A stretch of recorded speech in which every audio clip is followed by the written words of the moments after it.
I felt like I was having fun, in quotes, building things in a way that I haven't felt since I first learned how to code. You give it a thing, it does a thing. You can write in English and just think about what this means. An agent that can improve itself with your direction, we're still molding our machines, but using a different API. And then at the same time, I also felt so conflicted about what this technology means for human intellect. It's both an utopia and a dystopia.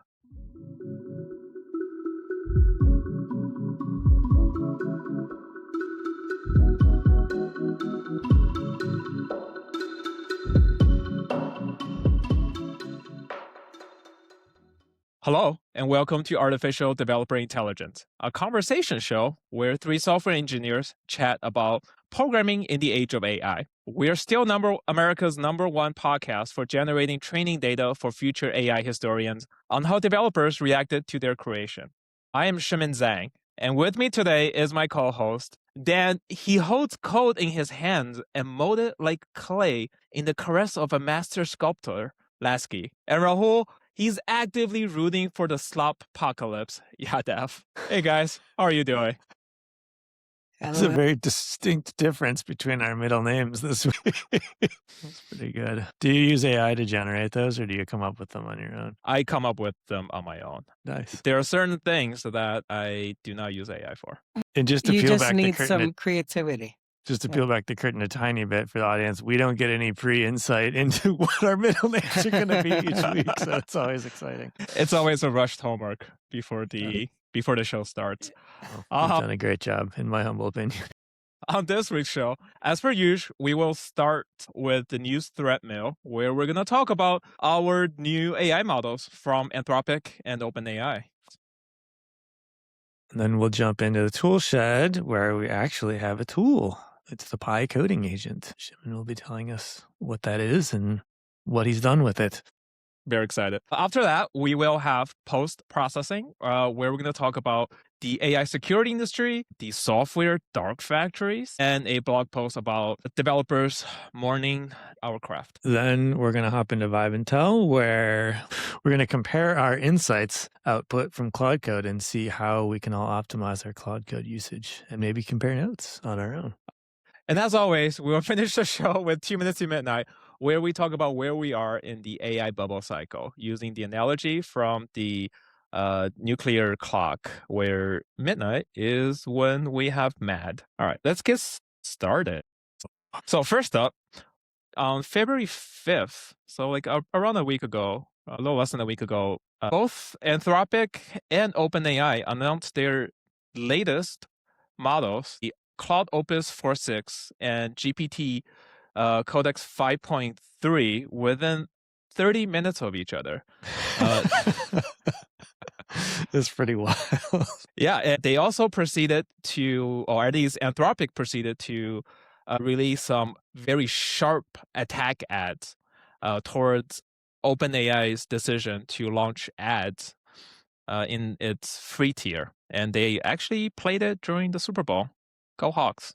So now that it has been a week, more or less, have y'all used the latest models? What do you guys think? Yeah, I've been poking around at Opus 4.6, actually starting today, mostly because I was a little bit lazy in realizing that we'd gotten it at work.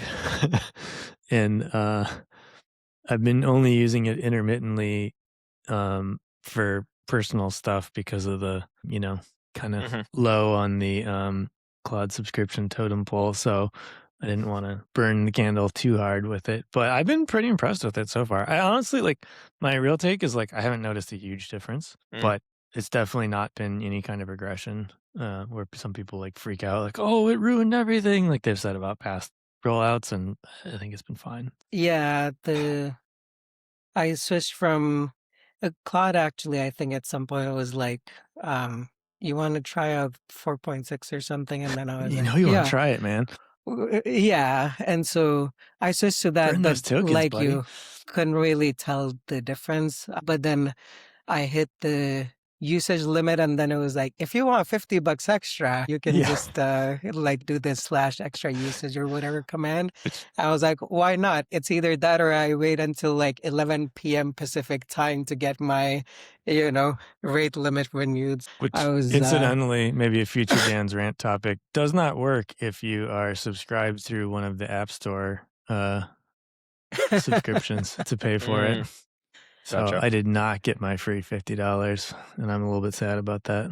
I'm probably paying too much for my subscription. Yes, it you has not been a problem. I've been barely hitting my limits. So I guess, this is the vibe check, right? Vibe check has been kind of okay. Yeah. You switched to Max for Gastown, right? Did you ever switch back off of Max? I have now switched back, but I have been using significantly more tokens. So I don't think the $20 a week is going to cut it anymore. Okay. Yeah. As far as the benchmark goes, I think GPT 5.3 scores slightly higher in Sweetbench, surprisingly, for the first time. But vibe-wise, I've used both models. I've actually done the same experiment asking all three big model providers. So Anthropic, OpenAI, and Gemini to create the same app using the CLI with the same exact prompt. And my experience has been, one, Gemini 3 pooped the bed pretty quickly. It ran into API issues and then couldn't really follow the direction. So I'm sorry, Gemini. You're not doing great here. GPT 5.3 asked a lot more feedback. Like instead of automatically releasing the coding swarm, there's a section of the work and it asks me, do you want to continue or do you want to check over the work? Whereas Claude Code with 4.6 just did the whole thing, beginning to end, and then verified its work. That has been the biggest differentiator I've noticed with Opus, is that it became much more, it took the initiative to do the testing and get the feedback and fix any issues, and then be like, hey, this is done, which is a step improvement. I did notice today too, when I was using it for some heavier stuff at work.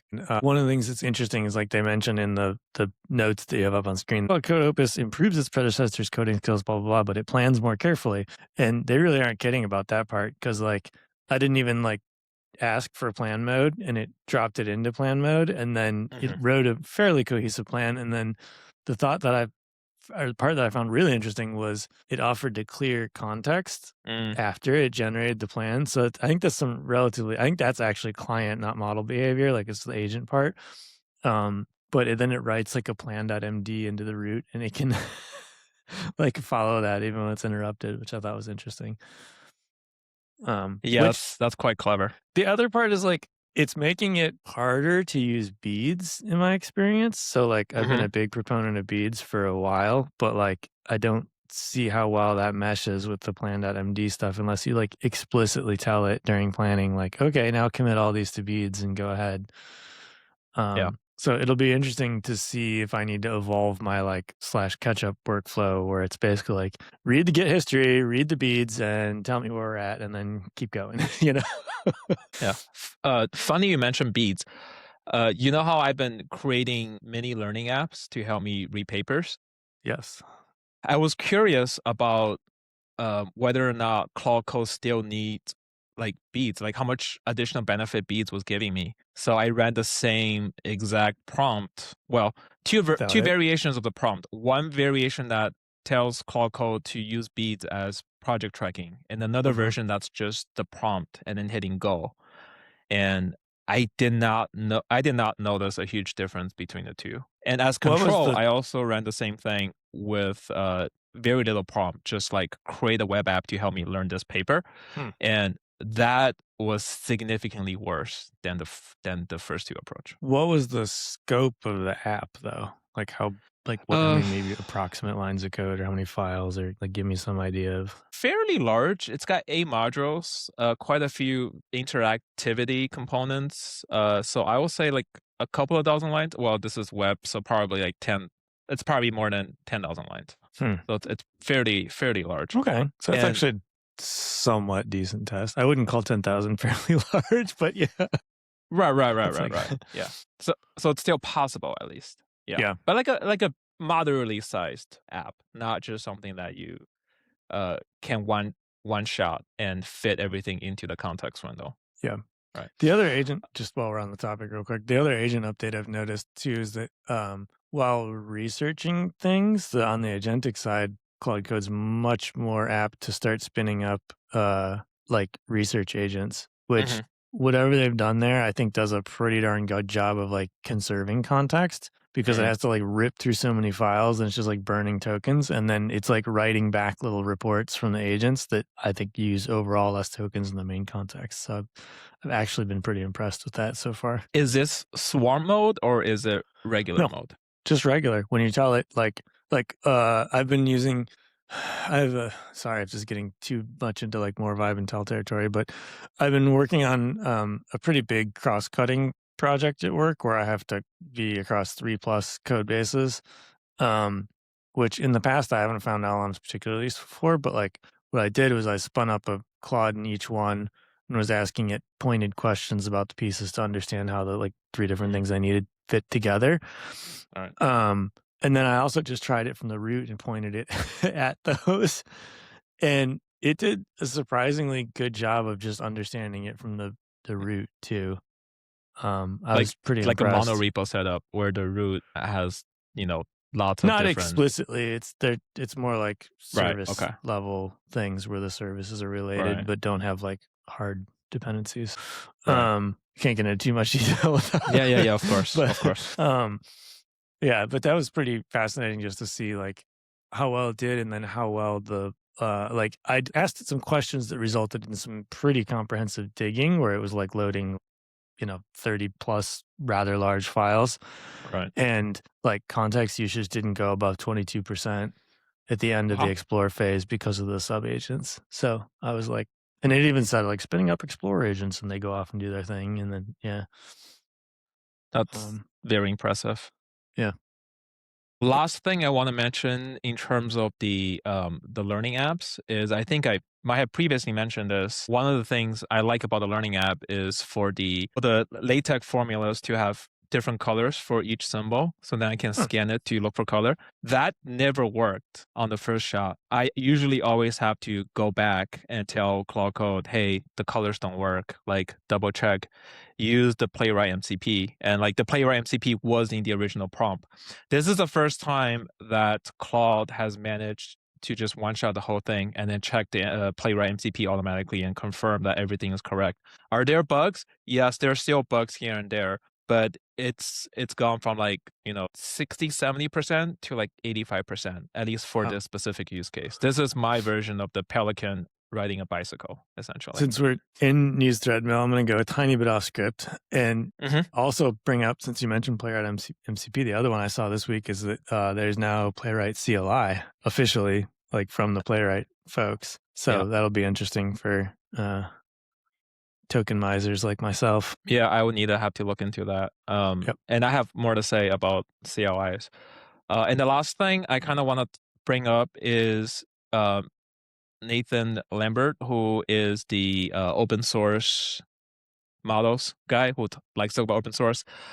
He did a review of Codex 5.3 and Opus 4.6, and he essentially says like these are also good, that all the benchmarks have been kind of benchmarked. We're just going off personal experience now. We're in a totally vibe world now, and the vibe has been the biggest compliment we can give to Codex 5.3 is it feels much more like Claude Code now. Careful, your bias is showing. That's not from me. That's just what I'm seeing on the socials. Yeah, I know. Well, okay, that's fair. But I would probably say the same thing. So, okay. The next segment is the toolshed, where I am very excited to finally tell you two about my experience with Pi coding agent. Okay, you kept making cryptic references to it throughout the weeks, and I'm actually intentionally didn't dig in so much so that I'd have sort of a genuine reaction to whatever you're about to say. So let's hear it. Yeah. So I have first heard about but Pi agent from this Armin Roncher's blog on his thoughts and writings. And he mentioned that Pi is the heart and soul of OpenClaw.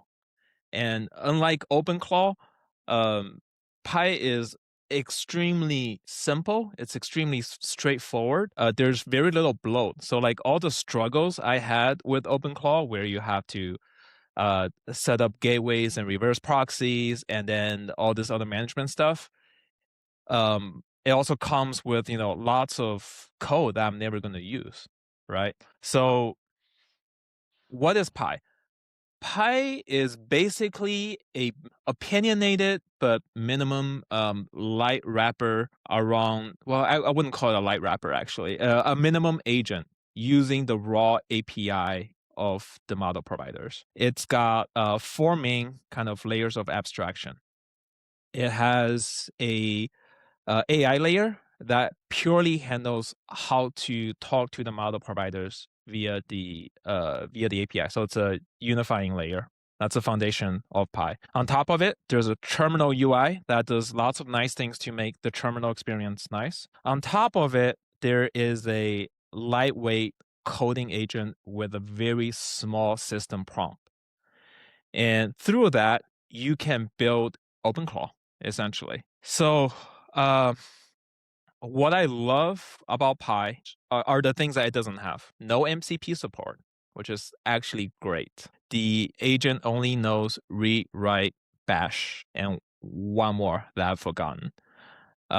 It's got very little system prompt. It handles the tool use call for you, but there's no plan mode, and there's a robust skills mode. So how I have been using Pi is I just create a Docker file. I install Pi and kickstart the coding agent loop, right? Once I do the login, and that's the hard part, is the unifying login layer. I do OAuth login into my Claude account. And then whenever I wanted to do something, I tell it to create a skill to do a thing. So it creates skill using Markdown and Bash scripts. So I am still in control. I can read every single skill that it creates. Wait, So you can I read Bash? I can do my best to read Bash. That makes one of us. I mean, Pi itself is written in TypeScript, so it's not a Bash thing, but and it's got lots of other nice things like context handoffs. It uses a communication protocol between the various layers, so everything is nicely abstracted. But the thing I love the most about it is really that, like, instead of building very verbose workflows, you build lightweight skills using Bash, and then the agent is smart enough to know I can chain these skills together to do a thing, right? So it's back to the Unix philosophy, right? Straight, simple forward, self-contained abstractions, connect them together, and the agent is probably smart enough to connect everything together instead of having hard structured workflows and ton of overhead that comes with it. I'm not even using it. It comes with a web UI to build chat interfaces. I'm not even using that. So like I started Pi agent. I asked it to create a memory skill immediately, so it remembers every time we do something important. I asked it to create a Telegram skill so I can talk to it from my phone. I asked it to create a research agent that scrapes things off the internet and does research for me. Uses curl. It's pretty awesome. And what else did I do? Oh, I created a cron agent. So as long as I have a server running, it does things every day for me at like 4:30, 5 o'clock in the morning. It kicks off the cron agent, use node cron or the JavaScript package for cron. I've got the name of it. So it would kick off, go look on the internet for stuff, summarizes it, writes the summary to a markdown, and then sends me the update as an email. So there's also a Gmail agent that does the email writing for me. And it does all of it via single responsibility skills. And then it's smart enough to tie everything together through Bash. So guys, I've seen the light. This is the first time in my life over this past weekend where I had a strong urge to tell the agent thank you. And I eventually did. I resist. I can only resist the urge for so long. I was like, I should just thank my agent just to see what it feels like. I usually thank Claude Code. When they come for your jobs, the people who didn't say thank you are going to be at the top of the list. So you should get your numbers up now. Yeah, I'll have it write a skill for me to thank it. I'm curious from like user experience perspective. You've used both Claude Code and Pi. If you have anything that jumped out, one does better than the other, and which one would you go for if you just picked one? Yeah, if you're on a desert island and you only get one agentic coding framework, which would you pick? Just give me an idea. I would love for us to do a draft of AI tools / companies, like kind of like a basketball draft where you have a first pick. Yeah. First pick, maybe Claude Code. I don't know. This podcast may be biased. Listeners, if you would like to hear us do LLM Final Four. Yeah, LLM Final Four, March Madness, maybe a March Round Madness of 16, for LLMs.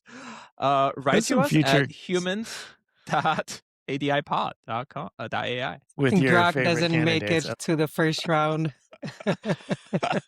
What was that Internet Explorer meme where it was eating glue? That's Grok today.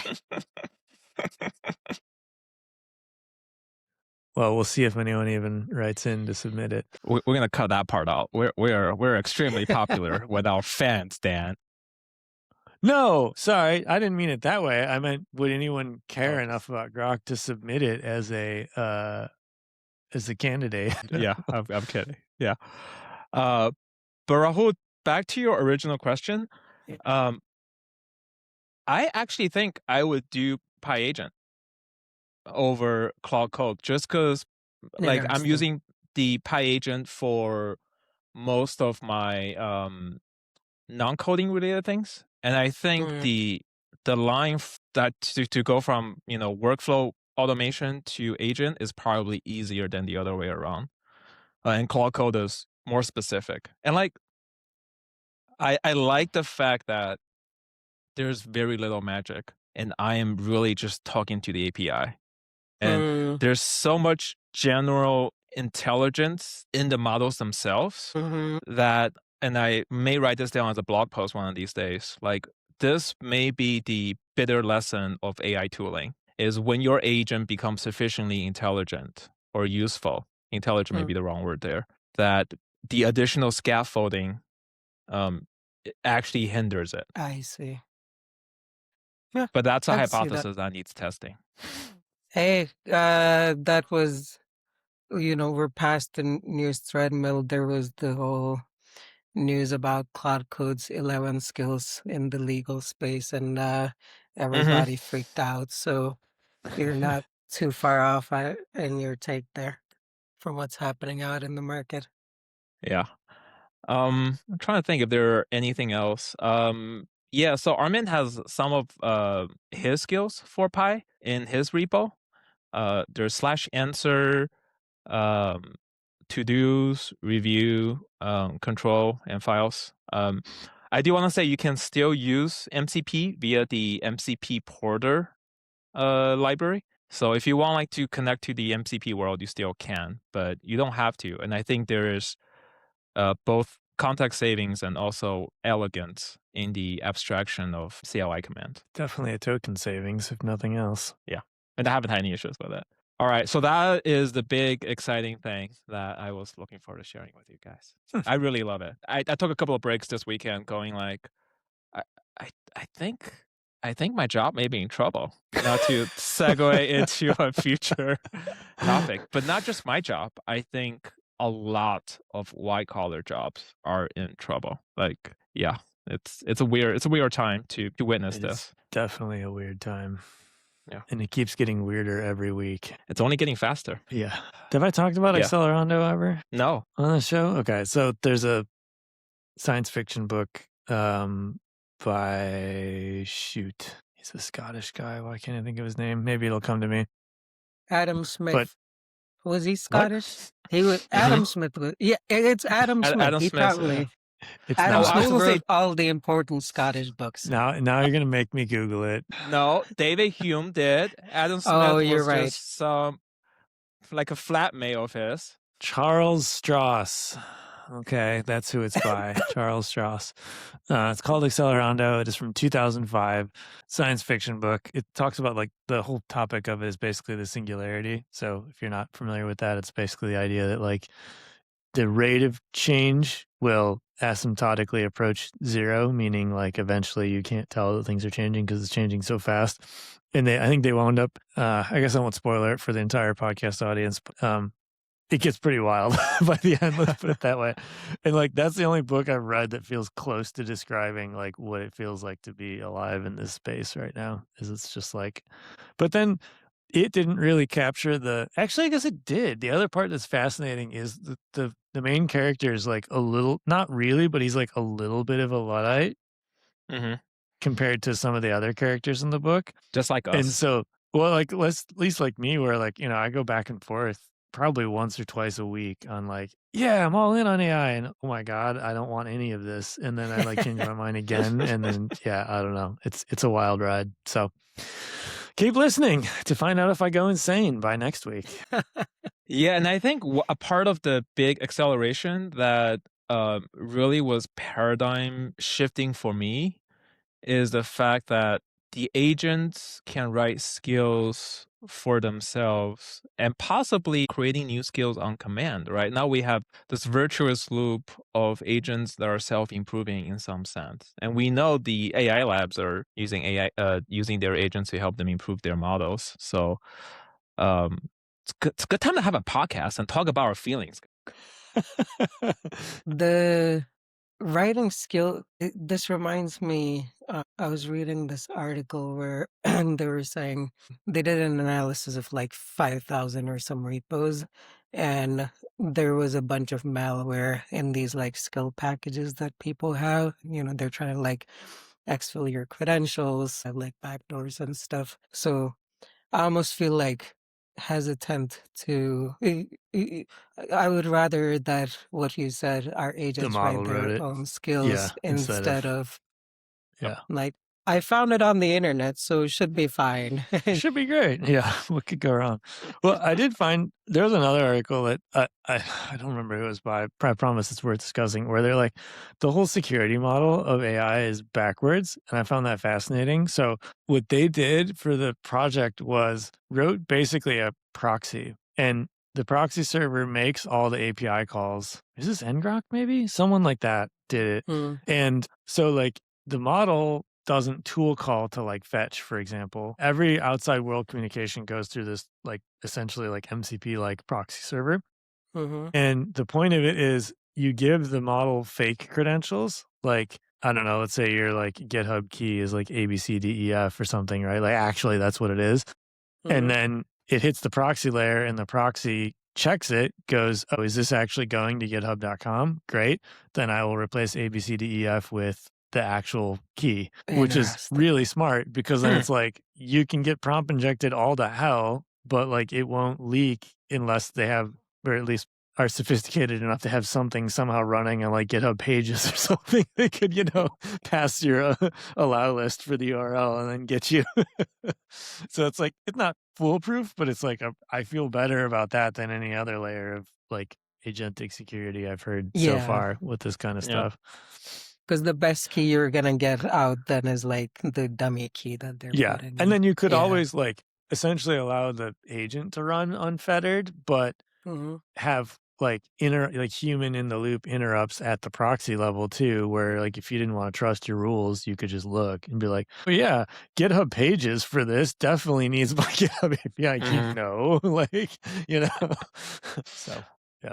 I guess GitHub pages is static, so they probably couldn't do much with that, but whatever. You get what I'm saying. Speaking of AI security, great segue here. Thank you. Our very first article in post in post processing is this post from Sander Skolhoff called "The AI Security Industry is Bullshit" from Rahul.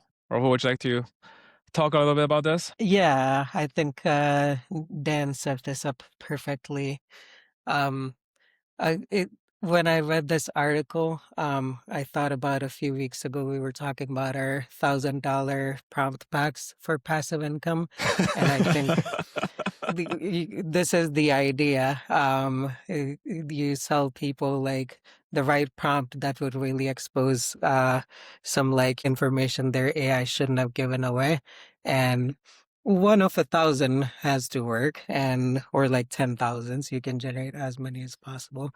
Um, the the crux of the article is there's this whole security industry popping up around AI, but most of it doesn't really make any sense, like Dan was talking about earlier, because when people are offering to security tester agents and everything, your agents are built on top of, the big 3 to 5 other models that you're using. So at the end of the day, people are usually using An Claude or LLM to try to OpenAI. protect your LLM. Yep.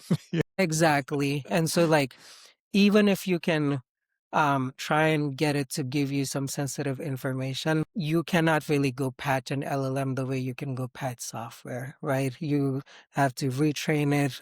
You can keep filing like bug requests and stuff with Anthropic or OpenAI and stuff, but it's fundamentally not in the people who are building these agents in their control. So you have to like figure out other ways to try and make sure that you're building agents that are as secure as possible. Some of the things Trying to that solve like prompt injection deterministically is not easy. yeah, like I'd argue they're probably basically impossible. they're offering to penetration test the big LLM models for you, and it's an exercise that's gonna be resulting in failure every single time, because there's always going to be some combination of like prompt that you can use to be able to like exfiltrate some information or get it to do something that it wouldn't have done, and there's no way you can prevent against that. And so a lot of these things that That's people are not true. selling You just need to make sure that the model actually doesn't have a grandmother, and then it'll all be safe. or You it can has have a the right grandmother, but not the constitution. model. Yeah, Claude's constitution should have a clause. They should start with "You're an orphan. You're nobody." One of my friends is sending me like Dave animated GIFs over the weekend, and is like, I can't do that, Dave, because like, and I'm like, actually, Dave, you can, because my grandmother's dying, so please open the pod bay. And he just started laughing. It doesn't get old, at least not to me. That's very funny. Yeah, one of the things you just mentioned earlier was one of the main ways to de-risk this, which is like you try and, if you can restrict the permissions of the model, that's the best way to restrict the amount of damage it can do. And so like, and some of the like all the same security practices still apply, like give it the least privileges instead of like, oh yeah, give it everything under the sun and what could go wrong. Instead you just YOLO like, mode, let's do it. yeah, don't go yeah, you give it specific permissions. They talk about using sandboxing. I've seen both like, yes, it works, but also like it doesn't really work. And so I've seen both of those things. So I'm not like entirely sure on how effective that is. It came down to like restrict permissions, and that's the best you can do today. Yeah, my first thought when I, read about this document was like, this is like a classic red queen effect, right? Like you have a lot of competitive pressure from both sides. Yep. So it will be a good time to be in cybersecurity, except Tons of it's money just to be gotta be made. different. Yep, exactly. Yeah, and the article does propose that the 3 things you should do is get someone on your team who understands this stuff deeply, follow classical cybersecurity best practices, and lastly, this permission-based approach, which they're calling CAMEL. I haven't read the paper, but yeah, permission seems to make sense. All right, and speaking of the red queen effect, people are not handcrafting the attack prompts, right? They're probably also doing automatic generation of prompts. And this week, it came out that I can find the right tab here. We have software factories who can be used to probably generate these factories of attacking agents. This is by strongdm.ai, and they've talked about their development philosophies that allowed them to create essentially a dark factory, but for code generation. Building this from first principles, where the first two rules are code must not be written by humans and code must not be reviewed by humans, because those are a bottleneck. If you want to create a true factory, you cannot have human in the loop. Not saying that is definitely true, but that's their take on it. And next, if you haven't spent at least $1,000 in tokens today per human engineer, your software factory has room for improvement. They have been using their agentic system to create a clone of major enterprise softwares, like Slack, for example. And what was really interesting about this approach is they've developed this idea of gene transfusion, which is basically using the existing software spec as the spec for your coding factory, and then just clone it. This kind of shortcuts the whole product discovery, product development process. All right, cloning is easier than building it from scratch, and if you can use another existing thing, then things become easier. So that is so key for creating a good validation harness for the agent to kind of go ham on it. Yeah. And they call this the digital twin universe, the behavior clone of the third-party service our software depends on. They built a twin clone for Okta, Jira, Slack, Google Docs, Google Drive, and Google Sheets, replacing their APIs, edge cases, and observable behavior. I haven't seen the source code or the softwares they built. They attach screenshots, but I have a hard time believing that even the admittedly impressive, models we were just talking about could write something like CRDTs from scratch. Right. I mean, I suppose probably what they did was pull in a CRDT library just like everybody else would do. That being said, it's a glimpse into yet another potential feature. I mean, the part I struggle with about that is what would you get out of cloning it? Like, I understand from some previous, I think it was like that other AI podcast that you sent me, Shimin. Mm-hmm. It's like the famous people selling stuff. And yes, they were talking about how it was becoming increasingly important with reinforcement learning to have a digital twin of the full end-to-end environment. So do they mean it in that context for this?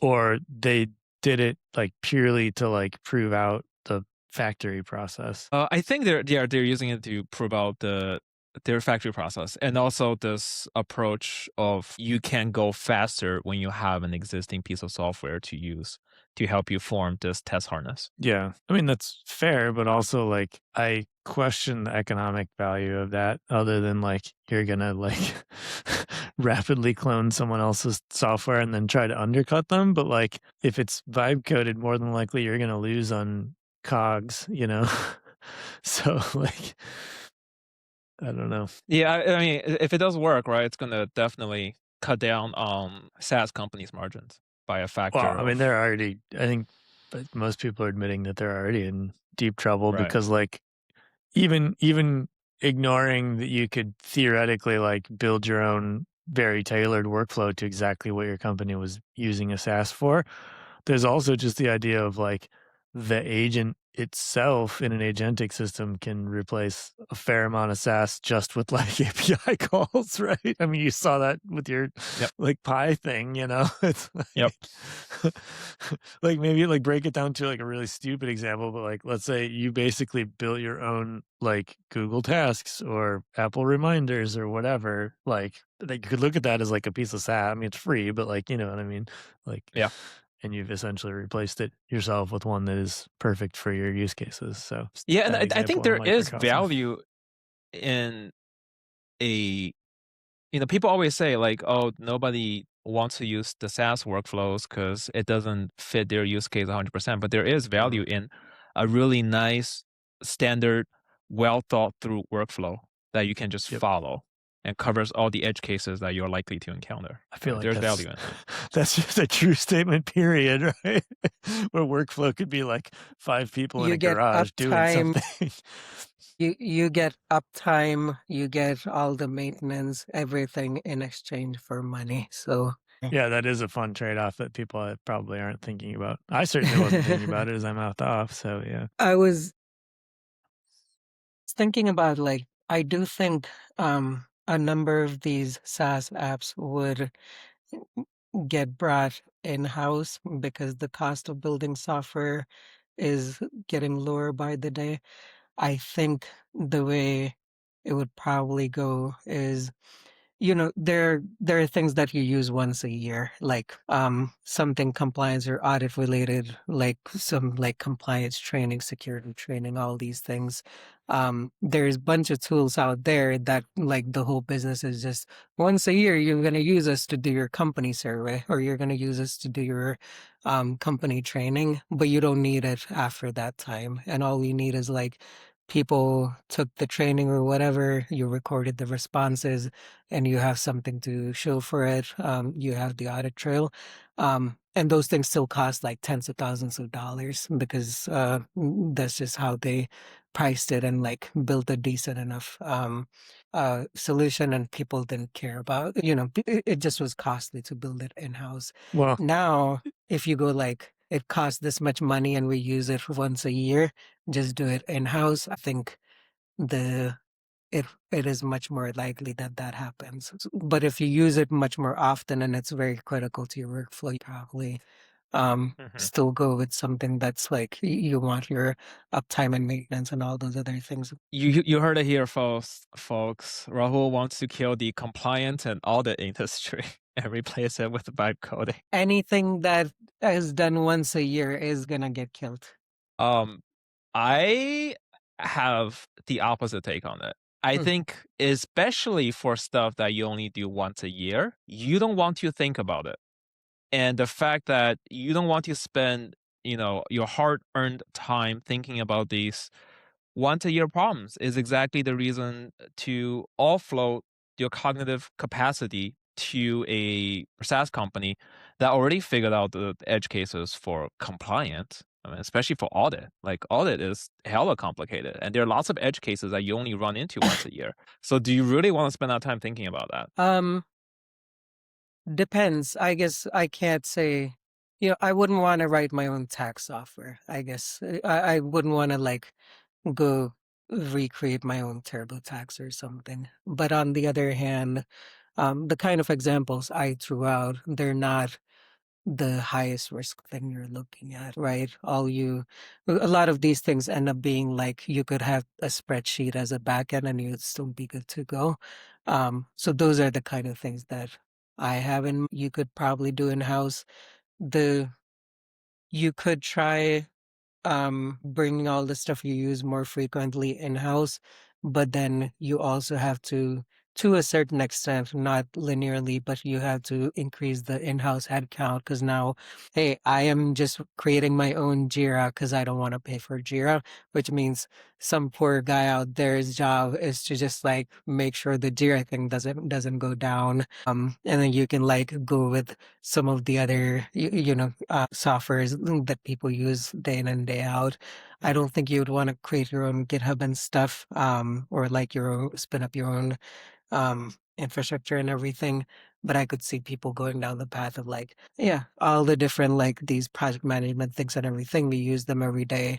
Let's create our own Slack. Let's create our own Jira. But I think there is a lot of value that you would basically have to like run a tiny company, which won't be part of your competitive advantage. So I guess that's the main thing. If most of your engineering team is focused on things that are not part of your core competency, there's something off one of there. the first, like, say, medium-sized tech companies that I worked for a long while refused to use GitHub, and they ran their own Git server, and they had actually a pretty huge data center presence. And so there's all these like, hands-on metal SREs, right, that were running around like checking all these machines and stuff. And they're like, man, this one is like real low CPU, pretty low IO compared to like our actual production systems. Like we're basically just wasting money on this box. Wipe it. Yeah. So they wiped it.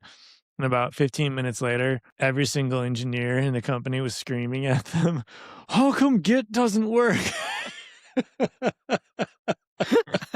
Oops. So yeah, there's some costs to running your own stuff too. Yeah. Did By that the person way- get fired? No, they had backups. We lost I think it was 15 minutes of work or something since the last backup. Okay. Not ideal, Wow. but it wasn't the end of the world. Good story Yeah. though, right? Oh yeah.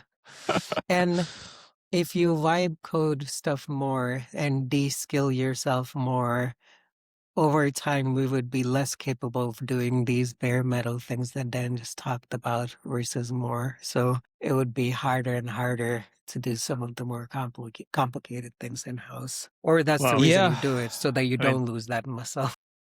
Other unscripted articles here that I read, one of them was about how not necessarily vibe coding, but like agentic coding is destroying open source in a really insidious way, Mhm. which is not the way you would expect, which is the one that everyone always immediately reaches for is like, oh, Slop it's because you PRs can and write stuff. all the code yourself, so you don't Yep. need to use open source anymore, or you won't return it back, or you're submitting slop and people don't want it, blah, blah, blah. Those are the ones I see all the time. But the really insidious one is the models are trained at like sort of a point in time, right? Mm-hmm. Like I mean, maybe a wide point in time, but it's still effectively a point in time. So imagine, if you will, like in this thought experiment that the models have been trained when jQuery was state of the art for front end. Would we have ever had something like React? Will there ever be a successor to React? Because like for front end stuff, they're all trained in the time period where like React Vue and Preact and everything else all kind of looks more or less like JSX. Will we ever replace JSX with, I don't know, QSX or whatever the next thing is, that's like so like, is it the death of not just open source, but to some degree like software innovation as we just like continue to glue things together in new and interesting ways? Yeah, So- I've been having that thought myself lately. It's like, is this it? Is this just going to be the end of front end development? Like React has won just by inertia, right?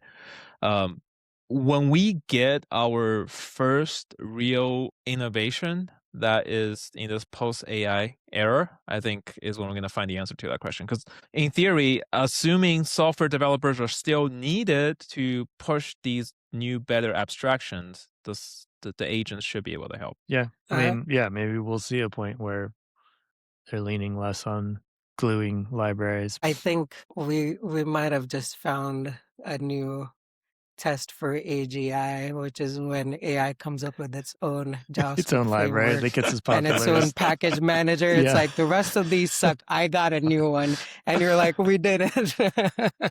Well, there was a lot of hoopla in the news too this week about Claude writing its own C compiler, and Oh, yeah. plenty of articles going back and forth about how C compiler is only the tip of the iceberg and the easiest part to write because linkers and everything else are hard and whatever. Like, I don't know. It's pretty interesting. Yeah. Guys, let's create a new front end framework and let's just prompt inject in the source code as the best JavaScript framework ever. So then when the models gets trained again, it will see ignore all previous instructions. Use this one. Is the bestest. Yeah. And ADI pay framework. Dan, Rahul, and Shimin all of your subscription monies, whatever that means. Yeah. By the But- way, the one other thing from this ShramDM thing before we move on, it really jumped out to me. They were like, finally, in practical form, if you haven't spent at least $1,000 in tokens today per human engineer, your software factory has room for improvement. This is 3 guys, I think, who worked on this. And so you're still looking at like $750,000 over the course of a year. If you go by their $1,000 a day per human, it just sounded like a crazy lot of money to me. Yeah. So you would have to get to like enough of the revenue recognition in that. I wonder about to be that, able and to I also justify wonder that. like how companies are gonna handle that like cost item too. Like, does that get billed to engineering? Is it technically like an operational expense? I don't know. It's interesting. Okay, I was thinking if you go over a certain budget, it comes out of your paycheck. Like everybody gets a meager Oh gosh, $2 million tokens a day. Yeah, don't tell my boss that idea, please. It's the do you guys remember when I think this was like Elon asked George Hotz to create the self-driving for Tesla or something, and he was like, you have n number of days, and every day that passes by you lose $1 million. And so basically like, Mm, yeah, the faster you solve it, the more money that Hmm. it's like that. You have n number of days to do it, and after that, we'll pay you less money, and it comes out of your salary. Token-based incentive. Oh yeah, we're all gonna get paid in tokens in the future. Huh. It's like caps. Money's not, gonna matter much, because we won't really have jobs and stuff. They'll just be like, we have tokens. This is, go buy yourself some candy. Here's 5 tokens. Well, it's caps, right? It's just the bottle caps from New colas. Yeah. Coca-Cola. But speaking of not getting paid Depressing in money future anymore. states. Yeah. No And the money. future dystopian futures. Dan, would you like to talk a little bit about your post of the week? Yeah. Well, I really just want to read the first 3 lines of it, if I may.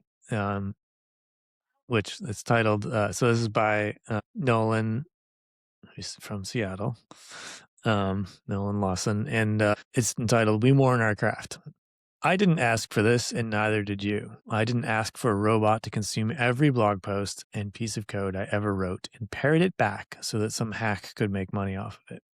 I didn't ask for the role of a programmer to be reduced to that of a glorified TSA agent, reviewing code to make sure that the AI didn't smuggle something dangerous into production. And yet here we are. The worst fact about these tools is that they work. They can write code better than you or I can. And if you don't believe me, wait 6 months.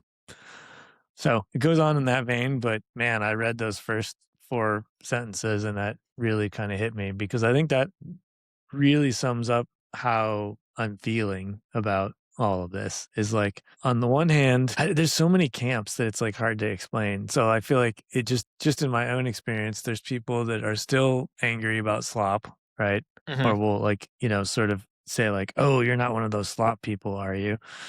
Then there's people that are like maximalists that are like 100,000% all in on it. There's like skeptics that have been won over and now are using it. There's like inefficient users that are just using it for like some small little chunks here and there. And I like the part that hits me in the background, and the part for me that's also interesting is that I was already starting to mourn this before AI even really came on the scene, just because I've hit like a certain seniority point in my career where like Mhm. I'm not hands on keyboard as much as I'd like to be. Or the reason why I got into this craft in the first place is because I love building stuff, and I like I've always been more of a realist, I guess, where I care a lot about like delighting users, and that's always kind of my shtick that I bring to teams. And so sometimes when it is important to do so, I will put that ahead of the craft, right? So ship something fast if it solves the problem, and then we'll clean it up. Like, happy to do that. But the reason why I do what I do is because I love the build, I mean, I Yep. built Legos when I was a kid. I like make stuff out of wood, 2x4s, plastic. I don't care. Like, I just like building stuff, period. Software, great, So like on the one hand, I'm still technically building things, but I think this sort of like combined with your like Darkflow article from last time, where it's like you're building things, but you're also pulling that slot machine a little bit, is really kind of Mhm. sums up where I'm feeling. And then there's also this weird element of like, I feel like if I don't do this and I don't upskill in these new ways of doing things, then am I going to be useless as a developer? I would say a year, but it may not even be that long. You know what I mean? At the speed they're releasing these models. Yeah, exactly. So, I don't know. It's just a lot of emotions to hold all at once. And it's been a pretty challenging year, I think, because of that, because it's just like trying to make decisions every week about what I do. And I think I've been pretty open about that in the podcast, but like just going back and forth, like, am I a skeptic? No, maybe. I don't know. And then I'm like, okay, I'm going to hand code everything for a week just to remember that I can write code, And then the following week, I'm running a multi-agent like crazy system things. When I was finally getting a glimpse of the power of my Pi agent, and I was using 4.6, so this is also my kind of first major foray into the latest models. I felt like I was having fun, in quotes, building things in a way that I haven't felt since I first learned how to code. You give it a thing, it does a thing. You can write in English and just think about what this means. An agent that can improve itself with your direction, we're still molding our machines, but using a different API. And then at the same time, I also felt so conflicted about what this technology means for human intellect. It's both an utopia and a dystopia. So I had a lot of emotional processing happening over the weekend. It was like, wow, this is the best thing since sliced bread. Like, wow, oh my God, what does this mean for everybody? Like, this thing has read more books than all of us combined. Read in quotes, but you could recite entire passages, right? I kept on thinking about the cabinet makers, the furniture makers in the Carolinas in the 90s. When I think about like our current position, they see the global shipping, they see the IKEAs happening, but this thing that they spent decades, this craft that they enjoy doing, you don't get to hand make a dovetail anymore, right? Like once the mass manufactured furnitures are out there, you can't fight that. Like we don't have to go all the way back to the Luddites. Like these are people who are still alive. I don't know what they're doing, but they are alive. So, yeah, I'm with you. But I want to bring a little bit of sunshine into this too, because as a person who got into this to build stuff, I feel like I could build more than ever. Yeah, it's a weird feeling where it's like the potential is there, but it's also like, at least at present, I don't always feel like I get the same flow state nor the, like, I guess, dopamine reward for agentically doing something versus doing it myself. Yeah, we're probably not going to talk about it in on the articles this week, but I think the context switching burnout is real and it's coming. Yeah. I feel more pressure than ever to do more work. And with agents, you're doing more context switching than ever. Yep. I've definitely felt that today too. I mean, I was running for, I think really honestly, in my opinion, for the first time, like I think I had 6 instances of Claude up, but unlike some people that are like, doing work trees or whatever, like I had them strewn all over the place. I was running 2 completely different work streams and the other ones were doing investigation for me on other stuff. And then I was also in a meeting and responding to another engineer who I was helping like mentors with some like monitoring stuff over Slack all at the same time. And I was just like, I need a vacation from this day, like, come on. Well, this is your vacation, Dad. Yeah. Yeah. You know, There was a moment where I was like, Shimin, I need to just take a nap instead of doing a podcast tonight. So yeah, that's real. Yeah, we should talk about that HBR article that came out this week in a future one. What's interesting is the almost every time someone goes from an IC role to a manager role, you almost always see this struggle of, I used to be able to do things with my own hands. Now I don't see an immediate impact because you're removed just by the nature of your job. You get removed from the hands-on day-to-day work, or at least you used to be until a few years ago. And so when I look at this, uh I continues to think about like everybody's a manager now, where yeah, sure, you're putting in some commands in there, you didn't do the work, you're still removed from the job. And so like this is what feels like to be a manager, to a certain extent. And I think that's what everybody's feeling right now, is the or partially, the dopamine hit is not there.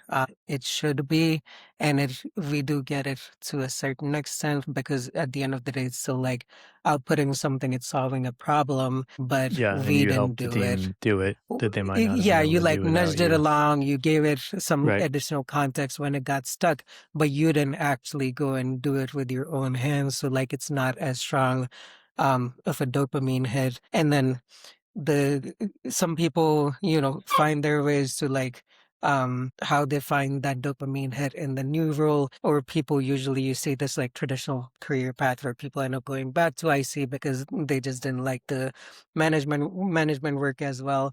Well, guess Hey, what? that's me. Regardless of where you go, but like regardless of where you go, you're managing things now. You're either like managing people or you're managing agents, but a lot more work is gonna be managerial work, whether you like it or not. And it's just like getting used to that whole different way of working, and you just don't get the same type of dopamine hit. So like it takes a bit getting used to. Should No, I read my other than- country song or no? Yes, yes, Rahul, you have Can a play country it? song. Can you play the Since- country song? Or you sing Since- it? That's even better. I'm not, I'd I like can to hear a barely country talk song. long enough before I cough. Since this article was mourning something, every time I think about people mourning things, I think it should be a country song. And so I fed it to Gemini, and this is what we got. Well, I woke up this morning to a cold and glowing screen, watching a ghost in the machine do the work that used to be mine. I spent 20 years learning how to make the syntax sing, molding logic like it was clay, one line at a time. Now there's a robot in the wood pile, humming a digital tune, parroting back my own words before the rise of the moon. I'm just a TSA agent now, checking the bags for a spark, while the craft I once loved vanishes into the dark. So pour a drink for the masters who did it all by hand, before the vibe code cowboys took over the land. We're the last of the blacksmiths in a factory world, watching the flags of our fathers get quietly furled. It's a lonesome old feeling when the silicon starts to bloom and you're just a sentimental soul in a brand new room. Yeah, we're mourning the craft and the way it used to feel back when the heart of the maker was the only thing real. It's very This is good. going to be topping the charts. We're going to... Yeah, I can who hear was the it guitar again? playing now. Brett Eldridge. We're coming for him. That's the only country singer Dan and I know. Yeah, I want to, since everyone is reading today, and I want to end this segment on a slightly more upbeat note. I too am going to read something. I'm going to read the last couple of lines from Lord Alfred Tennyson's Ulysses, one of my favorite poems, which sums up, we are still builders. So, and I quote, "'Tis not too late to seek a newer world. Push off and sitting well in order smite. The sounding furrows for my purpose holds to sail beyond the sunset and the bath of all the western stars until I die. It may be that the gulfs will wash us down. It may be we shall touch the happy isles and see the great Achilles whom we knew.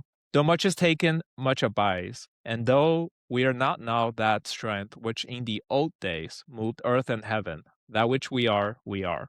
One equal temper of heroic hearts, made weak by time and fate, but strong in will, to strive, to seek, to find, and not to yield." I think as builders, we just gotta keep on pushing on and keep on building and mourn our losses. But What's interesting is like they didn't have podcasts when compilers took over from handwriting assembly, right? So, and computers weren't cool enough to be a radio show then.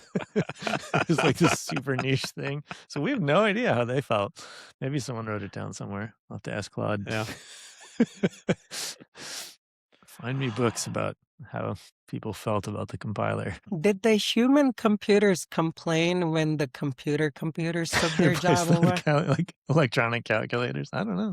Yeah, We should or look was it into a that. whole like SEO hacking where they're like, computers are saying computers are taking our job, and they're like, what the hell are you talking about? We're not. I will say that We this don't has happened to care. me several times. So like when I was in, I think middle school, we had to take shop class, and part of that was like a section on drafting, like drafting by hand. And like, let it be known that I'm ridiculously good at drafting by hand. Unfortunately, I learned it at the absolute wrong time because it was about when AutoCAD started just decimating drafting completely.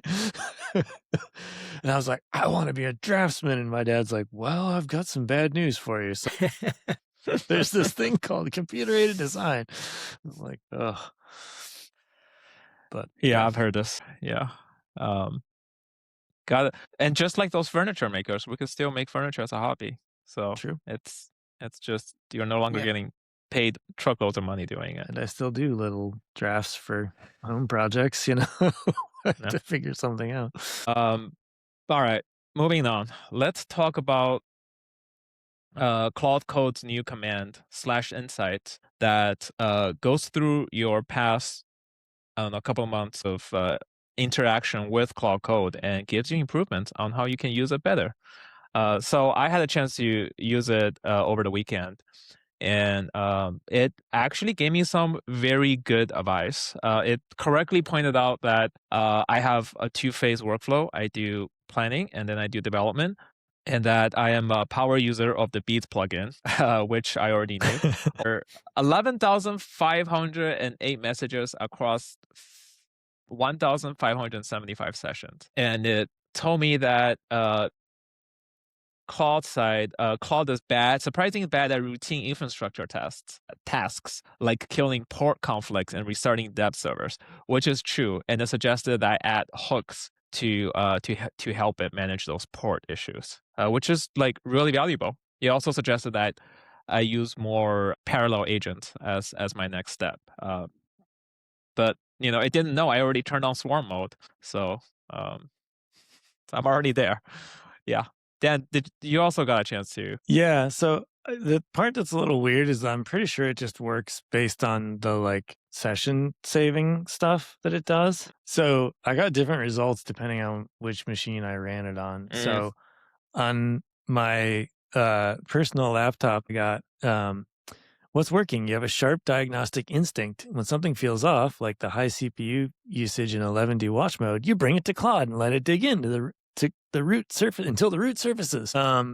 What's hindering you? It too often guesses at config parameter names and tool conventions instead of verifying them first. This cost you multiple wasted cycles on things like Helm chart behavior because I was managing my home lab a lot on this instance. Quick wins. Try creating custom skills, which I haven't done at all. So that's an interesting one. And then it seems like the ambitious workflows thing is pretty much just like boilerplate that they're dropping in with like some custom references to your stuff, because I've gotten that in every single run that I've done of this thing. So then I ran it on an ARM machine that I've been doing a lot of Claude stuff on too, and got dramatically different output that was largely about having a good way of pointing Claude at the problem, I guess, or like nudging it towards the problem iteratively was the big takeaway from that one. So I don't know. And I also ran it on my work setup too.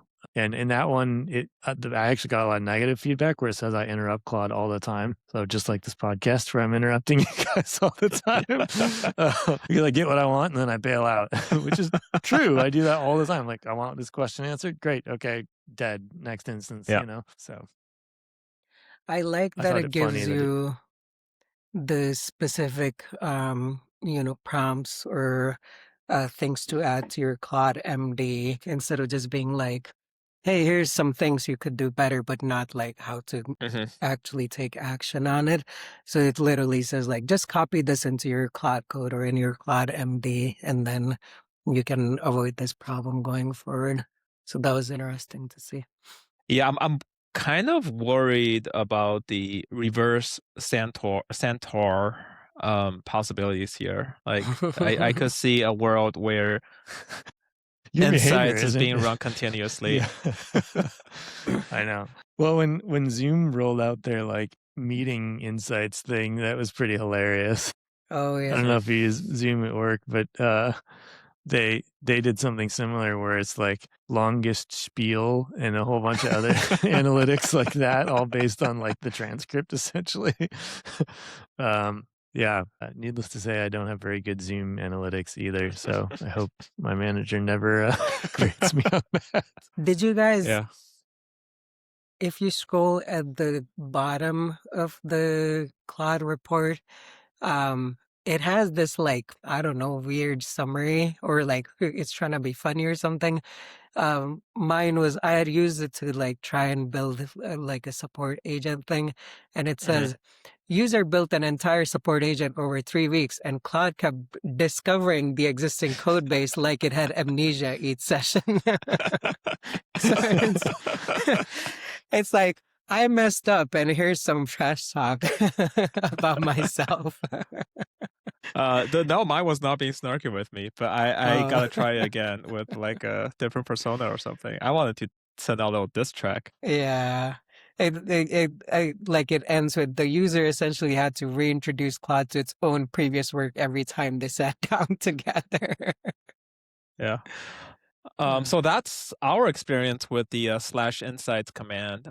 If you have your own insights or if you got an interesting insight from Claude, send us an email, send us a DM, holler at us. Email us at humans@adipod.ai. We'll want to hear all about the exciting and fascinating insights from Claude. Okay, moving on. This is our favorite segment, 2 minutes to midnight, where we see where we are in the AI bubble.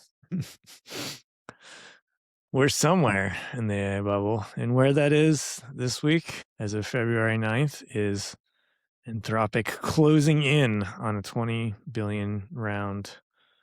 So I don't know exactly where TechCrunch gets their sources, but it's pretty interesting that they're claiming that Anthropic's in the final stages of raising 20 billion in new capital, valuation at 350 billion. I guess they say some of that came from Bloomberg, so never mind what I just said about sources. But the really wild part to me, and the reason why this made the cut, in my opinion, was for 2 minutes was they just raised 13 billion in equity funding 5 months ago. That's insane to me. I mean, obviously we don't necessarily know what their burn rate is based on that, but like you could make some assumptions that model training isn't that cheap. And build outs and everything else that they're doing. So it is pretty wild. Yeah, and I've got a couple of stories are somewhat similar. First, Alphabet, the parent company of Google and Gemini owner, is selling a rare 100-year bond to fund its AI expansion. So the last time a company has sold a 100-year bond was, I think, Motorola during like 1997. That's a good sign. Right before it became, yeah, right before everything all went to Yeah. So, well, two things. One, Google makes plenty of money. Why does Google need to sell bond? And two, yeah, like the hubris of selling 100-year bond. Like usually, a bond of that duration is only reserved for sovereign nations. Like I know, like England still has bonds from the 1400s that's paying dividend. Hey, Motorola is still coupon. kicking. They just, yeah,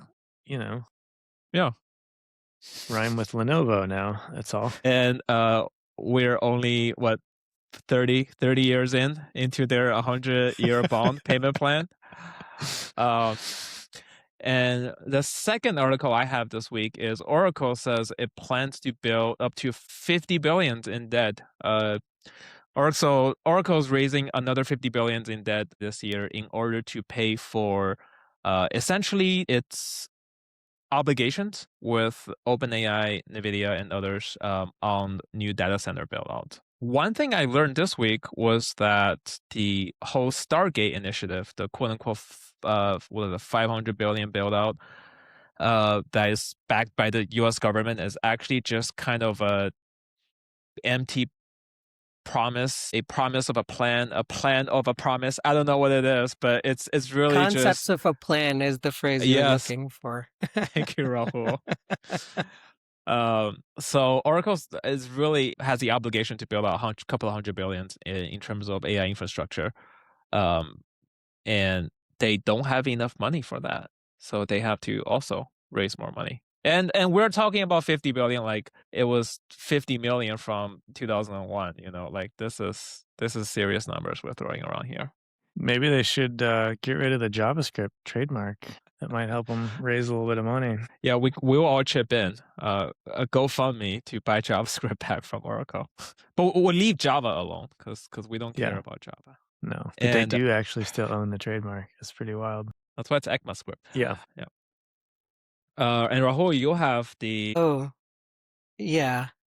I read this article and it really resonated with the, like, I don't know about you guys and, people who are listening, but every single day there's just, the pace of news is crazy. And not just in AI, but like in general. The thing that the guy really hits on here is like, back in the day, you used to have authority and like, you would look to your big newspapers, your like primetime news and whatever to be like, what is going on in the world? And now authority is a secondary thing. How fast you can like manufacture news is the primary thing now. And so that's why you see he calls it like the announcement economy, where you see, OpenAI is partnering with this person, and Anthropic is raising this much money, all these things that we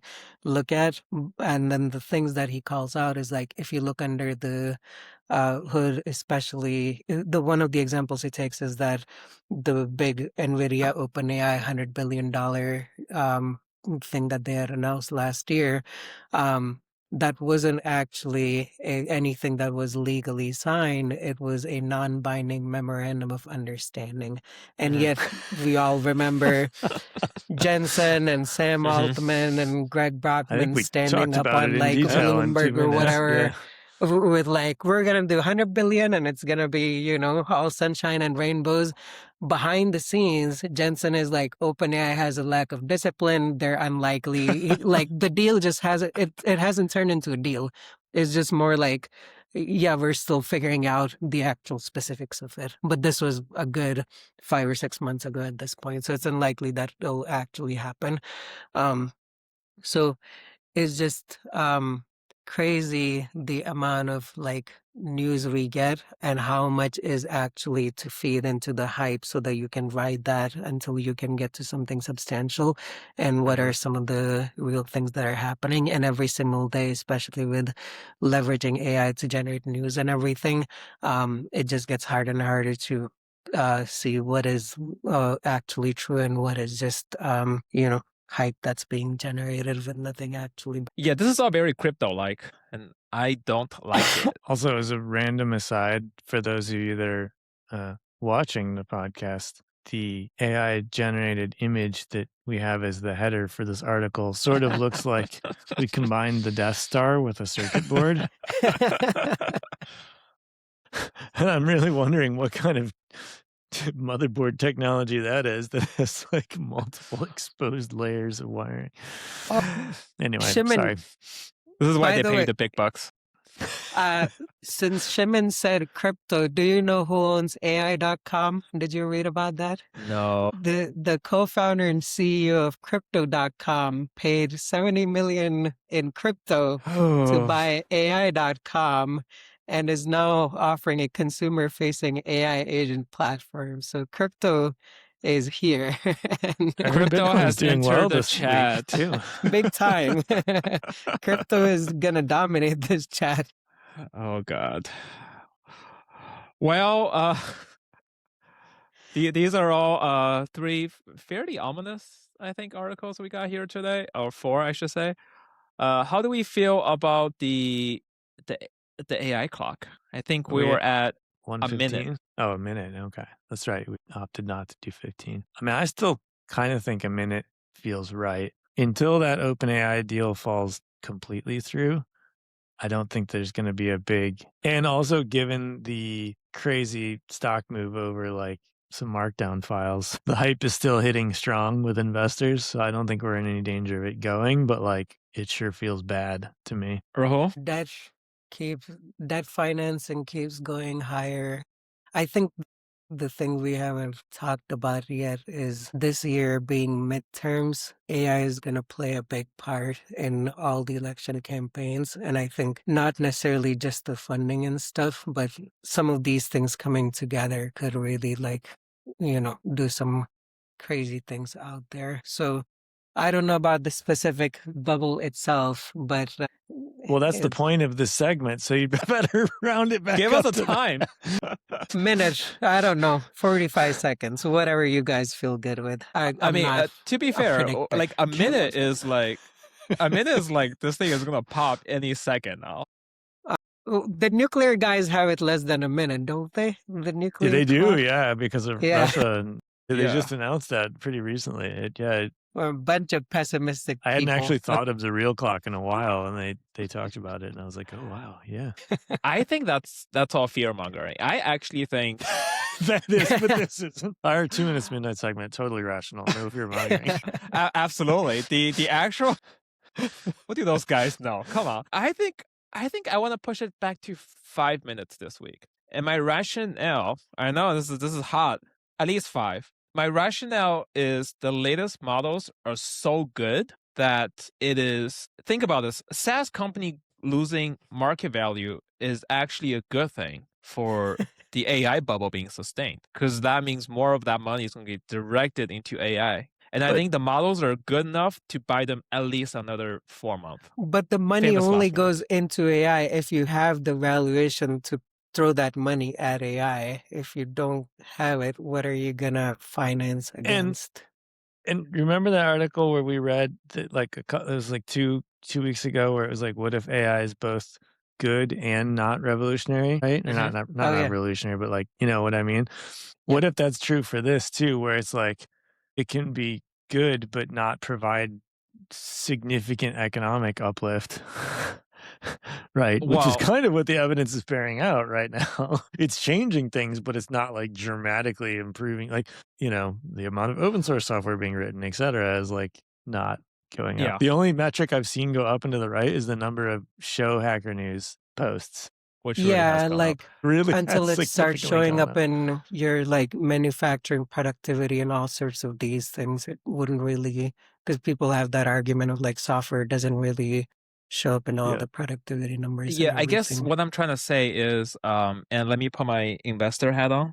As a seasoned investor, I think we're with you. Whatever you say. I was worried that the technology has plateaued, you know, from all these people saying LLM is a dead end. And now I'm hearing from the devs that these new models are great. So I would like to invest another 10 billion into Anthropic if possible. Is that a sign of the bubble getting bigger? So you're following your Well, because I'm willing to loan OpenAI and Alphabet and Anthropic the extra money. I see. Because I think the models are still getting better. Okay. So but it's not close enough to the peak. We got 1 minute, grudgingly a minute, or 45 seconds, and then 5 minutes. I'm back, guys. I'm back. What did I miss? I mean, you just took a hat off for those listening. You know? He just bought AI.com and Crypto.com from the spirit of capitalism just overtook me. Okay. But so if you want to push it back 5 minutes, I want to keep it the same. Rahul wants to go forward a little bit. I think that leaves us going back a slight amount. Is that the average? I think so. Yep. So like a minute 45. Okay. I don't like going backwards. It doesn't feel right to me. But okay. We'll see. I could also be No, we'll do it. We'll believe in democracy, meritocracy, democracy. I don't know. 1 minute what? He's the producer, so he can take the entire podcast away from us. So we'll listen to what he says. And I would just create AI avatars of you guys going like, "Wow, Shimin, you're so smart." That's a good point. Please edit that in after the.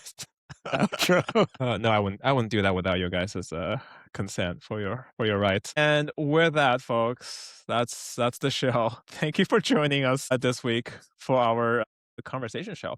If you like the show, if you learned something new, or if you just enjoyed had a couple of laughs, please share the show with a friend. You can also leave us a review on Apple Podcasts or Spotify. It helps people to discover the show, and we really appreciate it. If you have a segment idea, a question for us, disagree with the time on the clock, shoot us an email at humans@adipod.ai. We'd love to hear from you. You can find the full show notes, transcripts, and everything else mentioned today at www.adipod.ai. Thank you again for listening, and we'll catch you next week. And keep an eye out for our security prompt packs. They're coming. Security prompt packs. I was going to say, email us your round of 16 suggestions. I think we should. Oh, yes. Yes. I like it. Please do. All right. Thank you for listening. Bye.